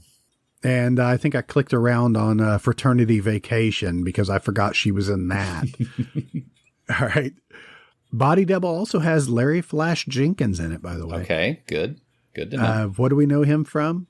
That's right. He was one of the parking lot attendants on Ferris Bueller's Day Off. They take the car for the ride. Yeah. Right. Yep. He was in Fletch. That's right. Oh. He was Gummy in Fletch. Beautiful. I'm not going to lie. I am a little lost right now. Where are we at? We're on Body Double. Okay, Body Double. Yes. Brian De Palma's Body Double. Got it. Which I love it. We are going to look at Russ Marin. We have talked about Russ Marin before because he was in one of our movies. And which movie was it? The Sword and the Sorcerer. Okay. He played McGullen. Oh, okay. Yeah. Yes. Okay, I'm with you now. Russ Marin was also in Stitches. Okay. I think I saw that at the theater in 1985. Parker Stevenson. Oh, Parker Stevenson. Jeffrey Lewis, Eddie Albert. Yes. Great. Oh, yeah. I've seen this a bunch. Oh, yeah. I want to say I can almost quote it. It said something about, hey, you penises in the back, stand erect. I think that was a line in the movie, by the way. Yes. Beautiful. No wonder it won a Academy Award for Best Screenplay. Oh, man. I haven't seen this in 30 years, but I can pull out that line. Somebody prove me wrong that was an actual line in the film. Please prove him wrong. Please. Jeffrey Lewis. Yep. So Jeffrey Lewis is, oh my God, I've got such a headache. Because you've been just staring at a computer screen for days. Yep. Jeffrey Lewis was Juliette Lewis's dad. Oh my God. Are you really for real? Yeah. I did not know that, I don't think. He is the father of 10 children. I'm like, oh my God. That's a lot. He was only married twice, though. So You do the math. Anyway, Jeffrey Lewis has a huge career, 225 credits. Could pick any of these movies. He didn't have a whole lot of trivia, so I didn't actually want to do a deep dive on him, especially when he was in my yarn. But huge list. Yep. He hung around with freaking Clint Eastwood in so many different films. Yep. Just followed him around. They must have been like real life buddies or something, because I don't know what else. What was his name in all the and Every Which Way Every Which Way But Loose? You know, that I've never thought about that like kind of turn of phrase. Every other way except for yes. But the sequel was Any Which Way You Can. Yeah. So how does that Kind of make like sense? defeats the purpose of the. His name was Orville, by the way. Orville. Okay, good. That sounds right. He was in Mama's Family. He was in Salem's Lot. I'm sorry, did you just bring that up? Yes, you did. I did. Is he? He is Mike Ryerson. Right. He's the guy that gets bit. He's the first. Yeah, he's one of the first guys, and he comes to stay with the teacher, and then he turns into a vampire. Yep. I just thought that was pretty interesting. Cool. So I could have gone down Zunza to get to, everybody's so Zunza. connected. It doesn't matter. Tilt, 1979. I remember this film. Brooke Shields. It was Brooke Shields, Charles Durning. Oh, God. Dawn Stark is in there too. Dawn Stark is freaking That 70s Show. Yeah. Laura Pinciotti's. Yeah, Laura's dad. Is it Laura? No. Is that her name? Laura? Oh. No, it's Donna. God damn it. Man. Took me a second. Laura Prepon is her real name. Yep. It is. So I just saw that. I was like, man, I wasn't thinking about Dawn Stark back in the 70s, but that was pretty awesome. I think he's in Switchblade Sisters, old Walter Hill movie from the 70s. Okay. He's the only one in the entire cast that I recognized. And he looks to be just playing himself in that movie, which is just kind of a huge, obnoxious gang member. Okay. With weird hair. Well, it's just an afro. It's just a great big afro. He wears that well. Yep.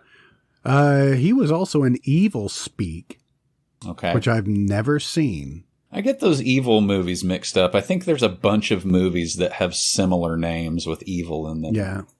Evil Speak is Clint Howard, R.G. Armstrong. Right. It's all a computer thing. It's like a, isn't it like Dungeons and Dragons and like computer stuff? I don't know. It says an outcast military cadet taps into a way to summon demons and cast spells on his tormentors through a computer. And that's before the internet.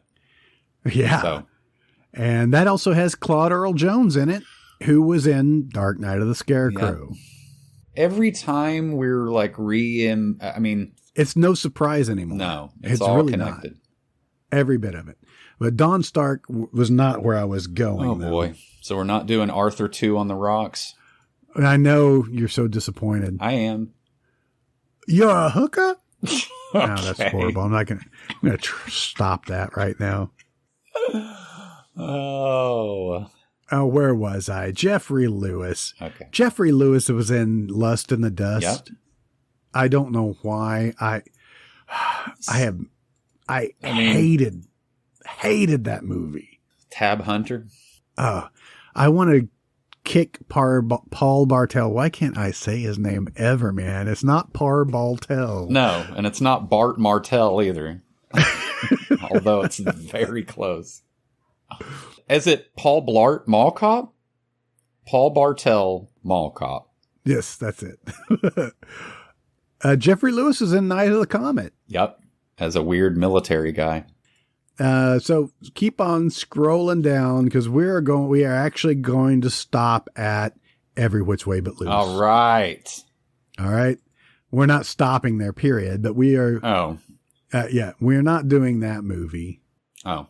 We're connecting to it because there's a lot of people in this movie. A lot of truck driving people. So Clint Eastwood, Sandra Locke, Jeffrey Lewis, Beverly D'Angelo. Mm-hmm. I want to click on that picture right there of Beverly because she is cute. She is holding 2 melons. Euphemism and not. Mm-hmm. A lot of Clint Eastwood without his shirt on, which is... Oh, yeah. He's showing that off. And out of all those guys that take their shirts off, he actually has some muscles. Yeah. Instead of just a flabby 70s body. I've got to find my guy now that I connected to. He's in here somewhere. This cast is huge.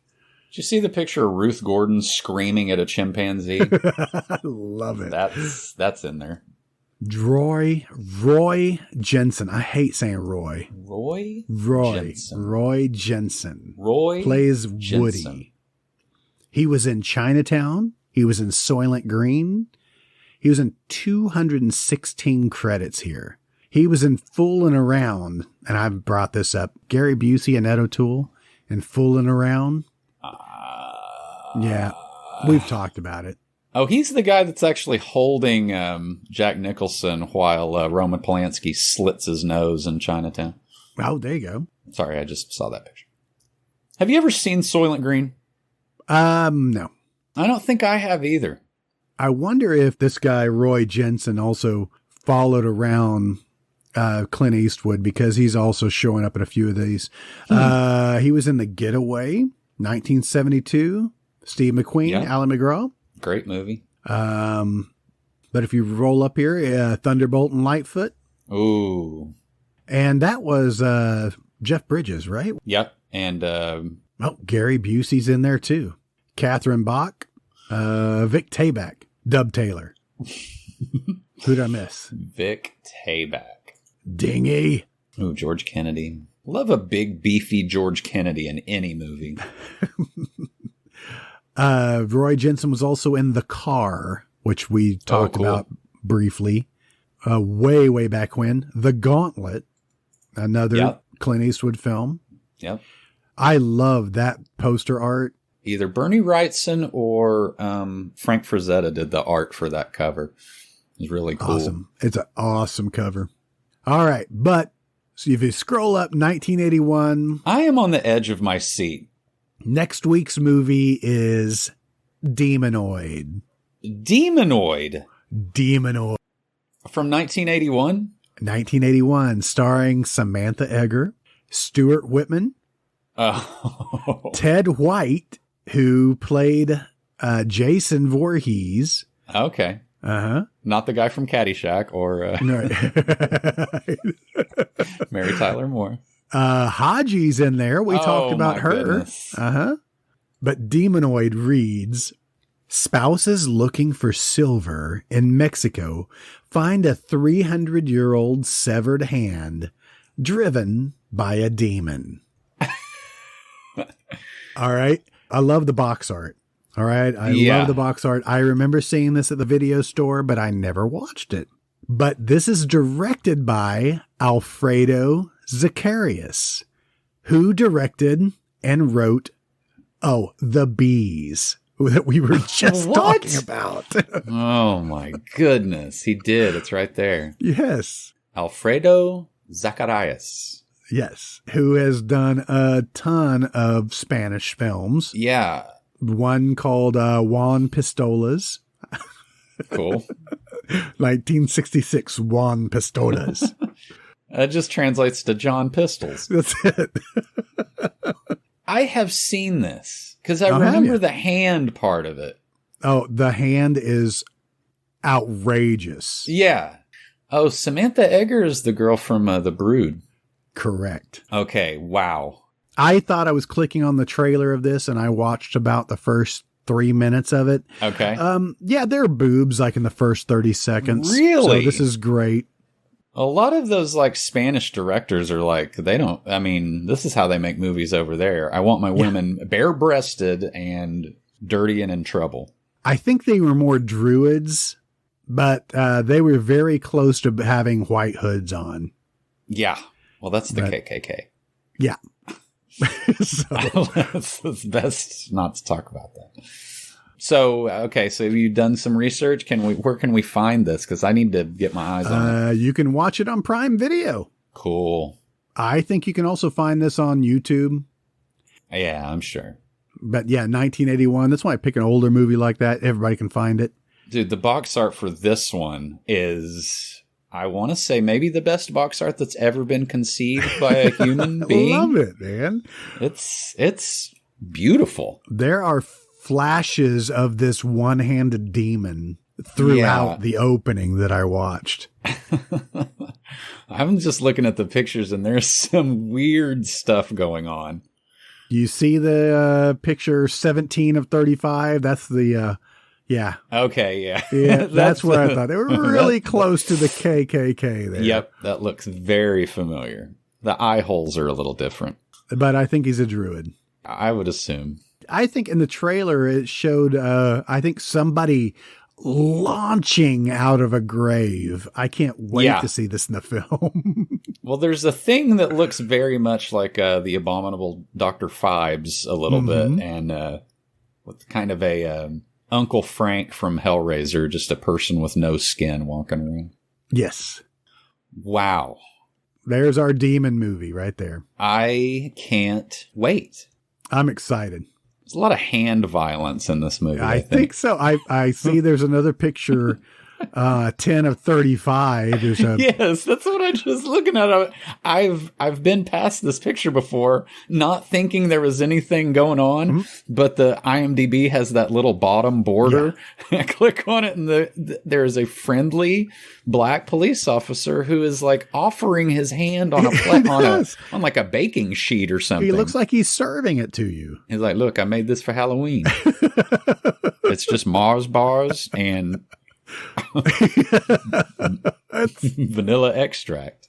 I don't know what Stuart Whitman, where I know we've talked about him before. I don't know where he's come from, but he's another one of those guys that when it was getting into the 80s, he was drinking at least a fifth of alcohol before even thinking about acting. So we'll probably get a lot of that. He's got 189 credits. We'll talk about him. He was in Night of the Lepus. Yeah. So, yeah, we'll get into his career. Awesome. And dive down that. All right, so next week, Demonoid. I like the bungling archaeologist, you know? Mm-hmm. I love a bungling archaeologist. I don't know what all those words mean when they're put together. It feels like if you're being attacked by just a hand, I mean, I think we've talked about this before, but like, you know, leverage is a thing that just a severed hand doesn't have. Mm-hmm. Oh, but it looks like actually that this hand is, I think we've seen it in other movies where the hand grabs onto somebody with, and pushing them into a wall or something. Yeah. Or just like getting caught in their hair. Yeah. Like strangling them in their sleep. But it seems like it's like, just get a broom and a dustpan and kind of just like knock that off the table. Get that out of here. Put a bucket on it. Severed hands hate buckets. That's it. It's the only thing that can constrain them. I want to watch that right now. And you should. I think I will. All right. Well, let's wrap this up and let everybody know that, hey, the Patreon is out there. It's up and running. Please, if you feel free to throw us a bone for as little as $1 a month, you can help keep this barn burning trash dumpster fire lit just a little bit longer. Hell, we might even be able to afford to get a bigger barn. Ooh. And burn the hell out of it. Daddy needs a new barn. That's my goal. If they weren't just made out of paper and, you know. Yeah, they go right up.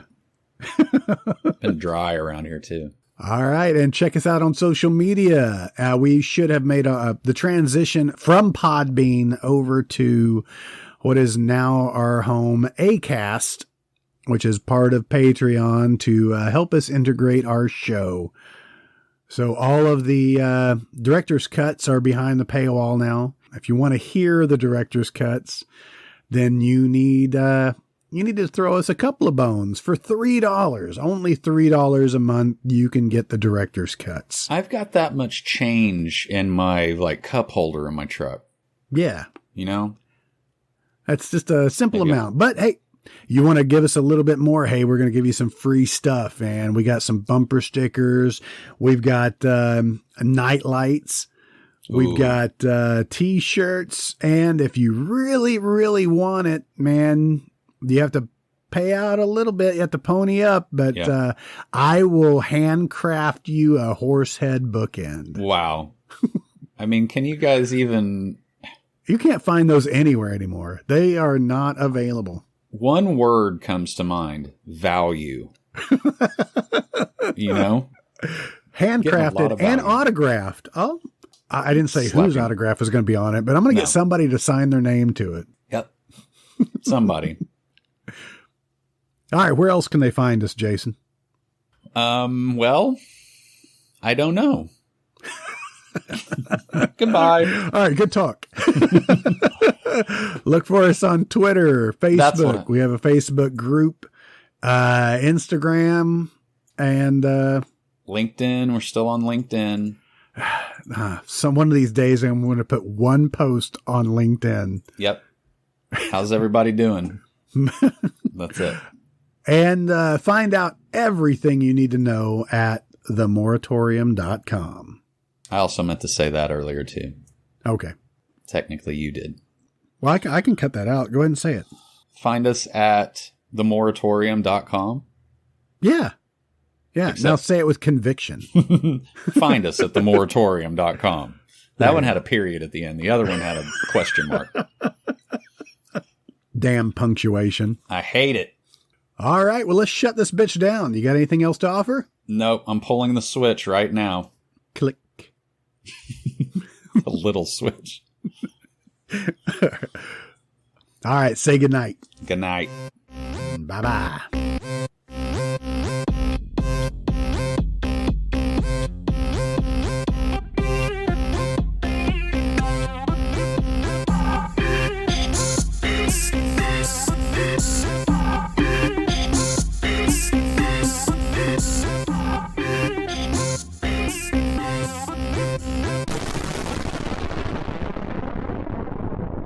You've been listening to The Yarn Wall, an MT Cornfield production. Tune in next week when Jason and I find out that Demonoid is our most favorite movie ever. It's a freaking blast. If you're interested in watching Demonoid, you can find it on Amazon Prime and on YouTube. If you have any movie suggestions, or just want to tell us how much we really suck, you can contact us at moviemoratorium@gmail.com. Thanks for listening, and long live VHS. Do they make that noise when they're doing it?